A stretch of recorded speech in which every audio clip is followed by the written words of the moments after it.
All right, let's talk about Destiny Unperplexed or Come. Another subtitle that I found a little bit baffling was the Come one because there's very little Come in this one. You Well, describe it this as is the genesis. This is the genesis of the Arthur myth. We get throughout. We get about a dozen instances where things that we know about King Arthur and the myth are told to be have been bullshit. So this is how it all got started.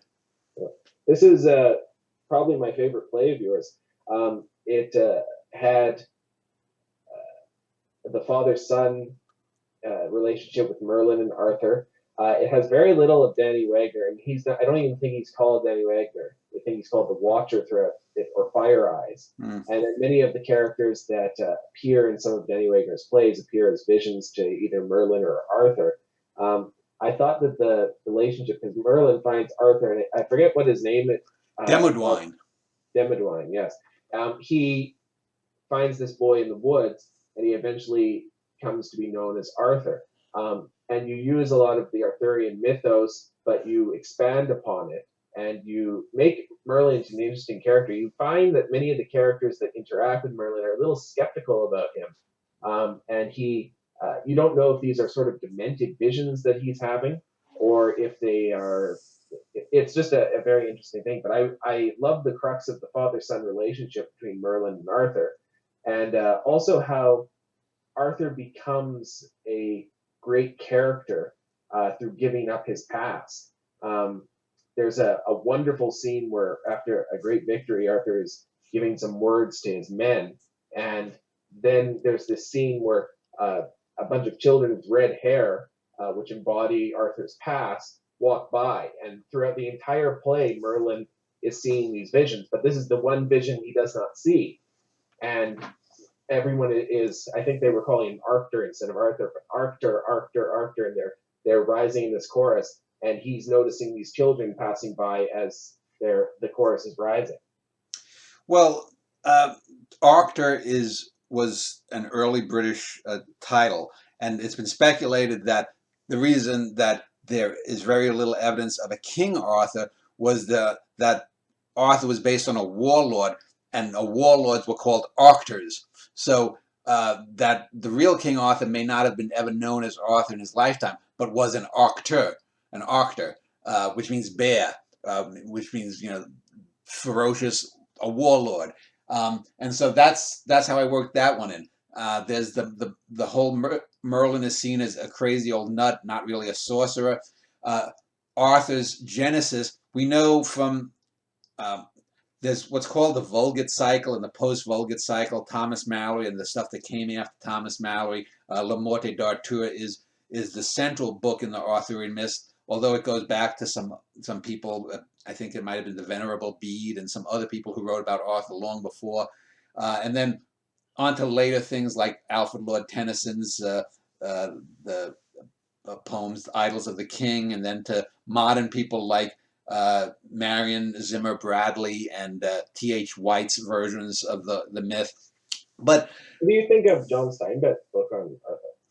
I read it years ago. It's a minor thing. I don't recall much of it. It's just a minor thing. It's not. That one. Same thing with Connecticut Yankee and King Arthur's Court. It's a funny little piece, but it's a satire basically, by Mark Twain. One thing before you go on to the main narrative of Destiny Unperplexed, I will say you mentioned to me in a personal conversation where you were saying how you slipped in Tennyson and Stevens naturally throughout the course of the book. But I thought that the best reference was actually 2001, where at the end Merlin knocks over I think a flower pot, and the flower falls down, and then it spotlights on the flower pot, and it means death.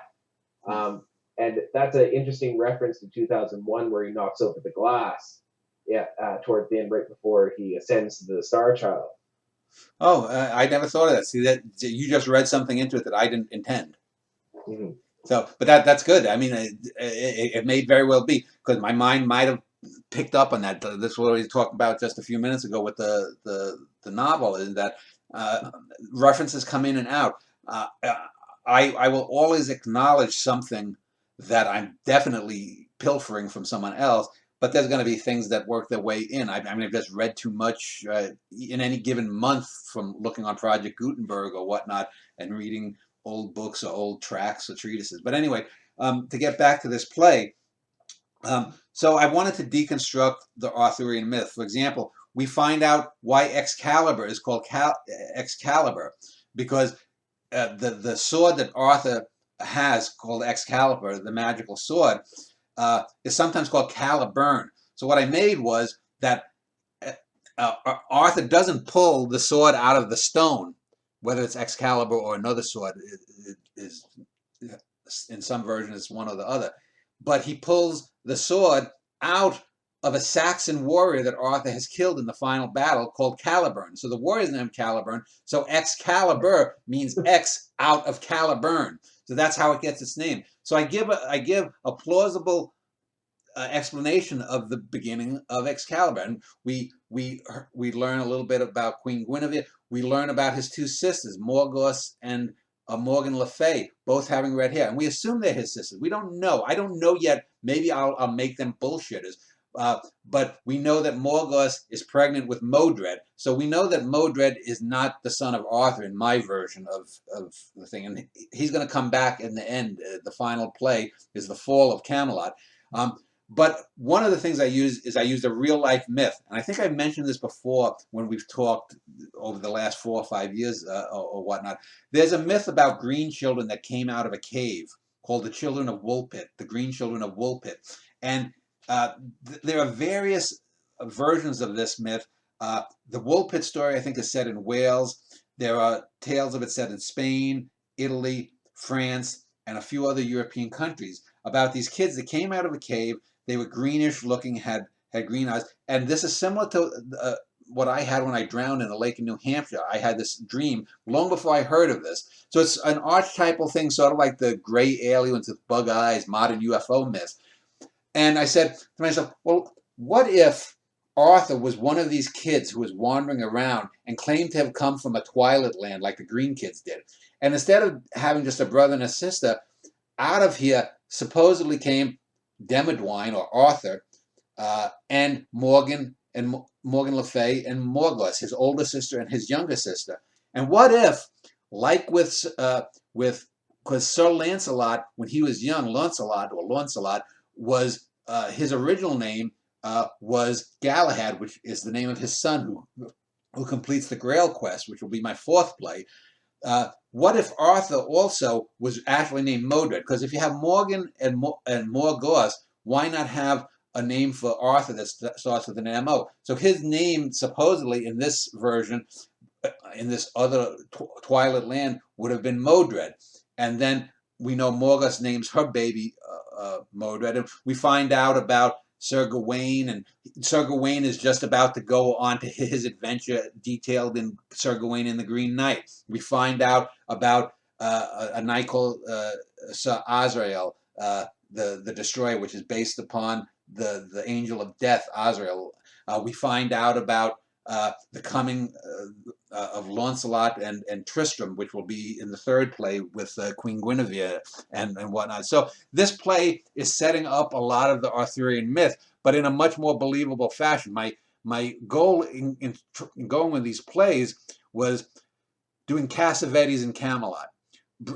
Initially, I was thinking, well, I'm going to go the traditional route and go away from my own plays that are very have very real characters talking about real problems, rather than, you know, the stuff that Miller and O'Neill and Shakespeare people would use, these melodramatic devices. But then I said, no, let me not do that. Let me bring their myth down to reality. Let me go the John Cassavetes route and ground Arthur and Merlin in reality. Because Merlin seems to be, according to the others, you know, a sort of a senile old nut. And early on, he has an argument with some of the monks. And that was a way too. Initially, I was going to have these be a totally non-Danny Wagner cycle of 5 plays, but I wanted to have something that seemed to be mythical out there. And I thought, well, what if Merlin and Arthur were not really religious, and maybe they were having visions. Maybe Merlin was having visions. What could he have a vision of? Some great overseer, overwatcher, something that knows that. And I thought it would be good if, for most of the play, Merlin doesn't there's no contact between this character. And I said, well, let me use Danny Wagner, because some of the things I use here, I use this a scene from my first Tetramal play with the dwarf and the character who's sort of hanging in a dungeon like environment, and this would resonate with Merlin, but he wouldn't know what to make of it, because clearly they wouldn't even they were 1,000 years away from even eyeglasses being used. So, and then we know, They call it fire eyes. yeah, and then we know Arthur is given a name Demodwine, which is a smushing together of some Gaelic thing meaning great red man with red hair. And I made Arthur and his sisters have red hair so that there's something distinguishing about them versus the other characters. And so that's part of what was setting this up here, because I was setting up not only the rest of the play and redoing the mythos, but I also wanted to set up the whole 5-play cycle. Now, there's a reference to Lancelot too, which I think is your second or third play you're going to do. Yeah, that's well, he appears in the second play that I'm writing right now, but in a small role, and then it's going to be Lancelot and Guinevere and Tristan and Iseult in the third play, and that's going to be the most Castlevanians like, where it's going to be a play where there's going to be no music. I'm using a lot of music in this second play about Sir Gawain and his quest and his brother and family, but in the third one it's going to be silent. There's not going to be a single, right now what I'm playing, there's not going to be a single musical thing, but I'm thinking of using a lot of visual techniques, and Queen Guinevere, we're going to see what a real bitch she is, and she's going to be a real manipulator. But anyway, go on with the